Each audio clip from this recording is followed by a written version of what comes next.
এক বুদ্ধিজীবী এক আলেম সাহেবকে বলল, হুজুর আপনারা যে এত পরকাল পরকাল করেন, পরকাল বলতে তো কিচ্ছু নাই। আলেম সাহেব বললেন, আচ্ছা তাই নাকি?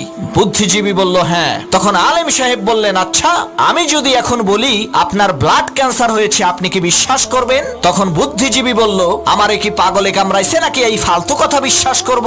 তখন আলেম সাহেব বললেন, যদি এই কথাটা কোনো বিশেষজ্ঞ ডাক্তার অত্যাধুনিক যন্ত্রের সাহায্যে চেক আপ করে আপনাকে বলে, তখন কি আপনি বিশ্বাস করবেন? বুদ্ধিজীবী বলল, অবশ্যই বিশ্বাস করব। তখন আলেম সাহেব বললেন, আপনি ডাক্তারের কথা বিশ্বাস করবেন কারণ সে শরীরের বিশেষজ্ঞ, মানুষের দেহ সম্পর্কে সে ভালো জানে। তাহলে আলেমদের কথা বিশ্বাস করেন না কেন? তারাও তো আসমানি কিতাবের বিশেষজ্ঞ। কোরআন হাদিসের মাধ্যমে তারা পরীক্ষা করে বলেন যে পরকাল আছে, মৃত্যুর পরে আর একটা জীবন আছে, জান্নাত আছে, জাহান্নাম আছে। তখন বুদ্ধিজীবী তার বুদ্ধি খাটাইয়া বলল, হুজুর আপনি ঠিকই বলছেন, আপনার কথা সত্য, পরকাল আছে।